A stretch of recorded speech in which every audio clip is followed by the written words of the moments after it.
আজকে ছিল রিন্টুর ছুটি, তাই সকাল সকাল রান্নাঘরে চলে এসেছি। বেশ অনেকটা কাজ এগিয়েও ফেলেছি আর কিছুটা কাজ গুছিয়ে নিয়ে তারপরেই ব্লগ স্টার্ট করেছি। এখানে মাছের ঝোলের আলু সেদ্ধ করতে বসালাম।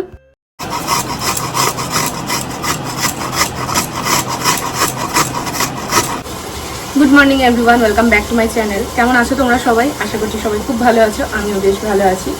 আরও একটা নতুন ব্লগ। সকালবেলা উঠে যা যা কাজ সেগুলো তো শুরু করে দিয়েছি। আজকে ওর ছুটি আছে, তো মাছ নিয়ে আসবে, বাজারে যাবে। এখন 10টা বাজছে, এখন অবধি বাজারে যাওয়া হয়নি, তো উঠলো, তো যাবে একটু বাদে। তো সেই জন্য আমি এখানে মাছের ঝোলটা করে রাখছি। ওর ছুটির দিন চিকেনের থেকে মাছটা হলেই না আমার সুবিধা হয়, কারণ এত বেলায় যায়, সেক্ষেত্রে আমি মাছের ঝোলটা করে রেখে দিতে পারি। কিন্তু মাংস আনলে এত বেলায় ও আসার পর প্রায় 11টা, ব্রেকফাস্ট কমপ্লিট করতে করতে 11:30, তারপরে সমস্ত ধোয়াধুয়ি করে করতে না অনেকটা দেরি হয়ে যায়, আর এই গরমের মধ্যে প্রচণ্ড কষ্ট হয়। তো এই দিক দিয়ে মাছের ঝোলটা হলেই সুবিধা হয়, তো মাছের ঝোলই করছি। আর আলু ভাজা তো হয়ে গেছে।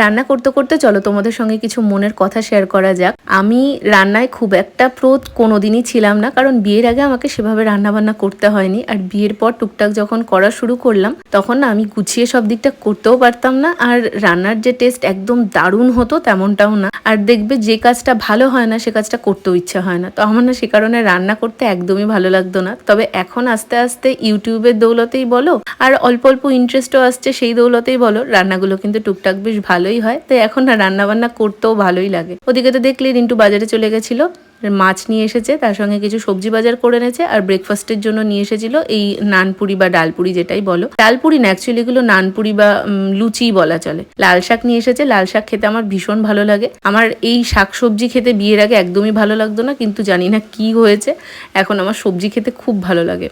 তো সবজিগুলো বাজারের ব্যাগ থেকে ভালোভাবে বের করে এগুলোকে এখন জায়গা মতন গুছিয়ে রাখবো। তবে ভেবেছিলাম শুধু মাছের ঝোলটা করলে রান্নার কাজ ইতি হবে, তবে দেখছি 2 আটি লাল শাক নিয়ে এসেছে। আর শাকটা আজকে যদি না করি তাহলে কালকে আবার ওর কাজে যাওয়ার আগে খেয়ে যাওয়ার সময় হবে না, তাই ভাবছি এখন 1 কাটি করবো আর 1 কাটি রেখে দেবো।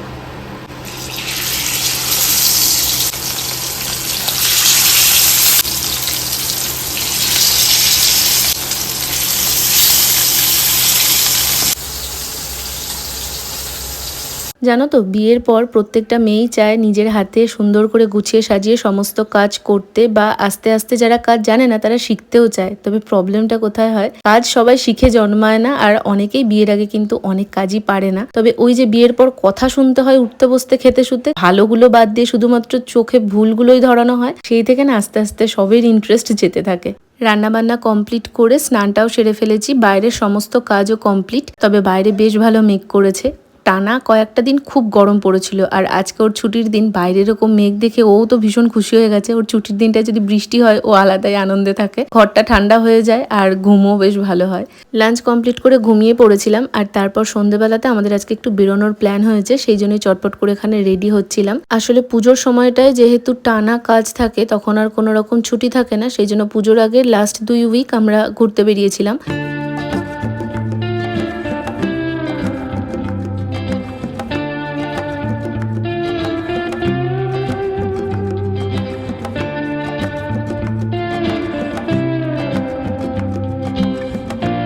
দুপুরবেলা সেই যে মেঘ করেছিল, তারপর থেকেই বৃষ্টি শুরু হয়েছে, এখনো হালকা বৃষ্টি পড়ছে। অটোর কাঁচটা দেখলে হয়তো বুঝতে পারবে। সন্ধ্যেবেলাতে হঠাৎ করে ঘুরতে বেরোনোর প্ল্যান হলো অনেক দিন পর। তোমাদের সঙ্গে মনে ঘুরতে যাওয়ার লাস্ট শেয়ার করেছিলাম সতীমার মেলা। তো আজকে দেখি একটু জাস্ট টুকটাক এই সাইডেই ঘুরবো। তো কল্যাণী আসলাম।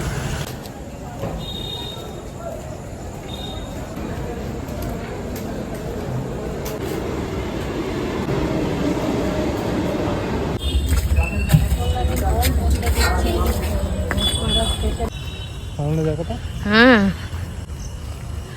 নীলগামলা মেঘালয়ের পর আবার এইখানে তুই আমাকে না পাচার করে দিস।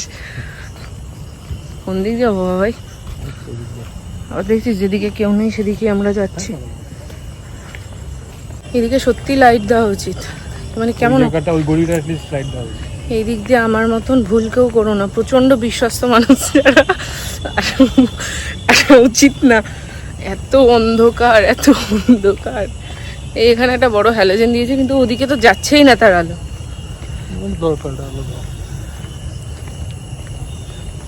একদম পিনপিনে 2-3টে আলো জ্বলছে, দেখো পুরোটা কেমন একটা অন্ধকার অন্ধকার। দিনের বেলা তো এদিক দিয়ে আমরা এসেছি এর আগে 2-3বার। জায়গাটা বেশ সুন্দর, এই সাইডে বসার জায়গাটাকেও আছে। কিছু বলতে চাস? আগের যে ব্লগটায় তোমাদের আমি বলেছিলাম কল্যাণীতে গেছিলাম, একটা রেস্টুরেন্টে পিৎজা খেয়েছিলাম, সেই ব্লগটাই এটা।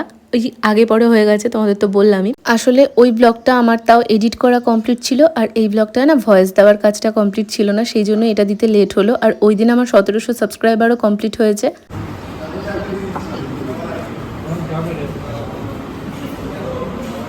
কটা বাজে? 8:30। বল, খিদে পেয়েছে? পাইনি? এই তো বলছিলি পেয়েছে, এই তো বললি পেয়েছে।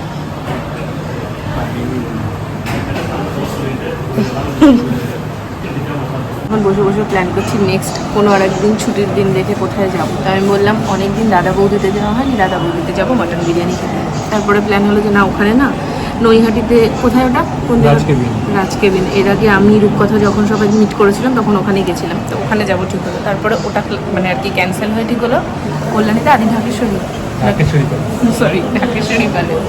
আমার কাছে নাম শুনলে সবই ভুলভাল শুনবে, যাই হোক ঢাকেশ্বরী প্যালেস। আমার কাছে জায়গাগুলো তো সবই নতুন, তো ওখানে যাবো মাটন বিরিয়ানি খেতে।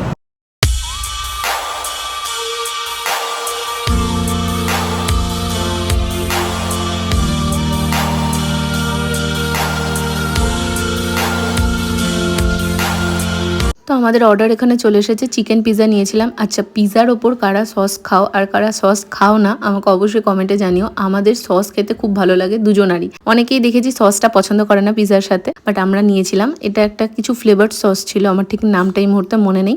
এবার বলি, পিৎজাটা কিন্তু সেদিনকে খেতে সত্যিই খুব ভালো ছিল। প্রচুর পরিমাণে চিজ দেওয়া ছিল, যেটা খাওয়ার সময় ভীষণই ভালো লাগছিল। চিকেনের যে টপিংসটা ছিল সেটাও যথেষ্ট পরিমাণে ছিল, সেই জন্যই আমরা নেক্সট টাইম ওখানে গেছিলাম। আর নেক্সট টাইম গিয়ে কি ডিজাস্টার হয়েছে সেটা তো তোমাদের আমি আগের দিনের ব্লগেই শেয়ার করে দিয়েছি।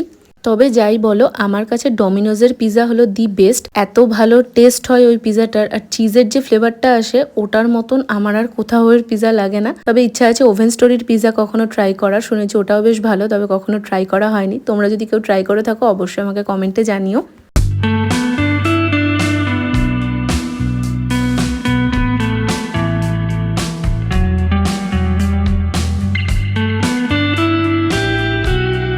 খাওয়া কমপ্লিট করে ওখান থেকে বেরিয়ে আমরা চলে এসেছিলাম স্টেশনের ধারে। আর এখান থেকে রিন্টুকে আমি বললাম লাস্সি খাবো, তবে ও বললো না, কোল্ড ড্রিঙ্কস কিনলো একটা। তো সেটা খেতে খেতে এখন চললাম স্ট্যান্ডের দিকে। বাকি আজকের ব্লগটা তোমাদের কেমন লাগলো অবশ্যই একটা কমেন্টে জানিও। যদি কিছু ভালো লেগে থাকে একটা ছোট লাইক করে দিও।